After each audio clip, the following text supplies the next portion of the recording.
Here is my friend Jeff, and he's been waiting for a very long time to upgrade his PC.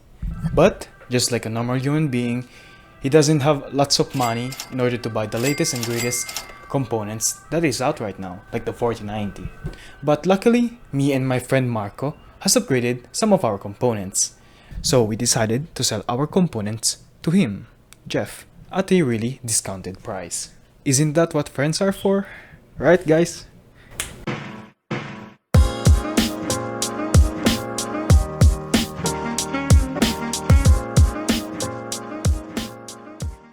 Let's take a step back. Here is the computer that he built 5 years ago. At the time, it was a pretty decent computer. It was packing a R5 1600, and a GTX 1060 3GB and 8GB of RAM. And the CPU, the R5 1600, was very revolutionary back in the day. It offered you 6 cores and 12 threads for $229. Meanwhile, at Intel, they were offering, for the same core count, $400+ for it. Could you imagine paying $200 more for the same core count? Well, at the time, the Intel part was better at gaming, but at productivity, it was pretty close. So, if you really needed lots of cores, but also games, but don't want to spend lots of money, the Ryzen was just the good choice. For the GPU, just like I said, he has the GTX 1060 3GB, which was plenty enough performance back in the day. Well, he built this computer back in 2018, but now, looking at my calendar, it's over there, it's 2023, and it's really showing its age. And he also only had, just like I said, 8GB of RAM, so it's just not usable anymore. Games nowadays require 16 in order to work properly. And during these years, he did upgrade some of his components. And years later, he bought new RAM. 2 times 8GB, so 16GB total. He also upgraded the most important part of gaming computers, guys. Do you know what it is? No? Of course, it's the RGB. He really likes RGB. I mean, who doesn't? Well, some people don't. I'm a fan of RGB, but it's not like I really like it that much. It's nice to have, but it's not that detrimental for me. So he bought new fans that has RGB from NZXT because he's a big fan of NZXT products. And he also bought the RGB strip that he put inside his computer.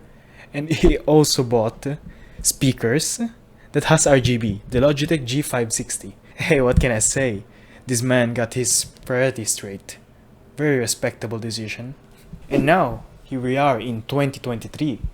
He's pretty much getting a new computer. For the CPU, he's upgrading his 1600 to the R7 3700X. From 6 core 12 threads to 8 core and 16 threads. That's a great jump in terms of performance.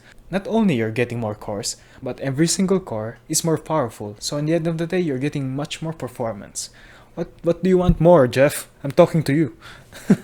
And then here's the funny part. I don't even know if he's actually interested about the CPU. What he wanted really was the stock cooler that was included with this CPU. The Wraith Prism. You know why, guys? Of course you know why. Because it has RGB on the fans. This guy. Oh my god, dude. Then for the GPU, I have sold him the RX 5600 XT. This graphics card has actually gone through many owners. My friend that sold it to me, and then I'm selling this to my other friend. So it's just a recycle of components here, guys. But the RX 5600 XT 6GB is a pretty good GPU. It's performing like a GTX 1080, maybe even better with the driver updates and more support. It's plenty enough performance for what he needs. So, are you guys ready for the upgrade process? Well then, let's go. Thankfully, this computer has an AM4 motherboard, which means you don't need to change anything else. You just have to get the CPU and then just slap it in. Well, not really. You need to upgrade the BIOS first. So that's what I did, a quick BIOS update. Wait, it wasn't really a quick, so since this week, my friend is not really tech savvy, he never updated his motherboard BIOS. So I had to install like 3 BIOSes how do you say it? BIOS, plural, in order to make the R7 3700X work. It was pretty easy though. Just grab a USB, then format it, then proceed to select the BIOS on the motherboard's website that you want to install. When you have downloaded the file, just put the biggest file inside the USB that you have formatted. Then turn off your computer, insert the USB, go to the BIOS and select Update BIOS section. And with just one click of a button, watch the magic happen. A couple of minutes later, boom! Your BIOS is updated, hopefully. Such a nice feature of AM4 motherboards. Since it's a 5-year-old PC, it hasn't been cleaned for quite a long time. So, that's exactly what we did. We cleaned this computer. Not exactly a deep clean, but a clean nonetheless. The computer is able to breathe much better now. Enjoy this disassembly montage.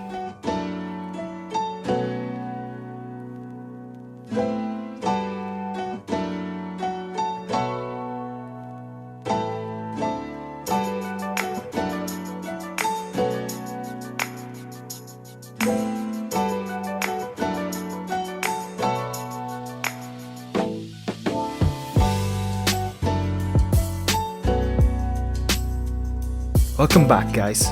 Now that the computer has been disassembled and cleaned, let's assemble it with the new components.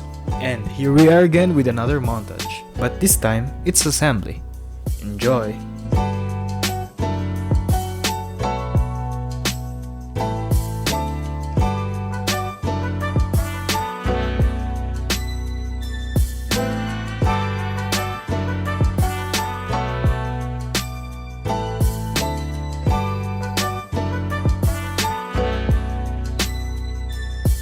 Here we are with the newly upgraded PC with all of its glory. Look at these RGB lights. My friend's smile is so big when he saw it. I'm starting to think he's more interested about the RGB lights more than the performance of this computer. Now, after rebuilding the computer and upgrading it, let's see how it performs in Fortnite. Of course, it's going to be Fortnite, guys. Just a disclaimer, guys. Unfortunately, he upgraded his GPU weeks earlier before the CPU, so I wasn't able to test it. And so in this comparison, we're going to see the difference from the R5 1600 to the R7 3700X. I also have old footage of the GTX 1063GB. I'm gonna put it there just for comparison. And the GTX 1063GB on Fortnite during 2021 was averaging an FPS of 78 and 1% loss of 41 at high preset. And after 2 years, from 2021 to 2023, Fortnite has upgraded their engine. Now it's using Unreal Engine 5, which is a little bit more, well, not really a little bit, it's harder to run. It's not really an apples to apples comparison, but just to have an idea. And since we're testing the CPU, I have decided to put competitive settings in order to stress test the CPU. So would you look at that? A massive change in performance. Well, actually, considering the average FPS, going from the R5 1600 to the R7 3700X, we have gained close to 21% average FPS uplift. 164 for the 1600 and 198 for the 3700X. A decent uplift just for a CPU upgrade, but it's the 1% loss that has a huge uplift. A whopping 54% increase in 1% loss. That's a way more important metric, since the FPS is really high, above 100 and 144 FPS really, it's the 1% low that matters, because that's actually what makes the game a little bit more smoother. Because if the 1% loss was lower, like around 60, when you're averaging 140, that's a big drop and that's more noticeable. And especially for games like Fortnite, having high stable FPS is such a big deal, because it's a fast-paced shooter and all the kids are just, I don't know why, you shoot them once they already build like the Burj Khalifa, dude. And at the end of the day, the performance is pretty gratifying. Well, we have reached the end of the video, guys. What can I say? In my opinion, the upgrade was a huge success. But let's hear the opinion of the man himself. Take the microphone, Jeff. Hi people, I don't speak English. Sorry for my bad English. I speak Spanish and Italian. Sorry. Uh, I think the change is great because I can play video games with a better quality. The most positive side is that I have the CPU and GPU for very low price, and in total 105, 105. Since I bought everything from my friends, this is totally my feedback. I, and thanks for everything is Maybank. Good luck with your channel. Sorry for my bad English. Thanks for everything. Well, here you go. A very satisfied customer. He can play all the games he like at 1080p at the high settings, not ultra but high. That's good. With the 3700X and the 5600 XT, it's plenty enough performance to last him just as long as the previous combo, the 1600 and the GTX 1060 6GB. Let's just hope future games are way more optimized compared to the games that have just been released now. I'm looking at you, Jedi Fallen Order. And here's the ending. Thanks for watching the video, guys. I appreciate the support. Leave a like if you liked the video, subscribe to not miss upcoming YouTube videos. If you have suggestions or questions or anything, just type it in the comments. I will reply when possible. Share this video if you know someone would wanna see it. I appreciate all of you viewers of this channel. Take care and see you next time. Bye.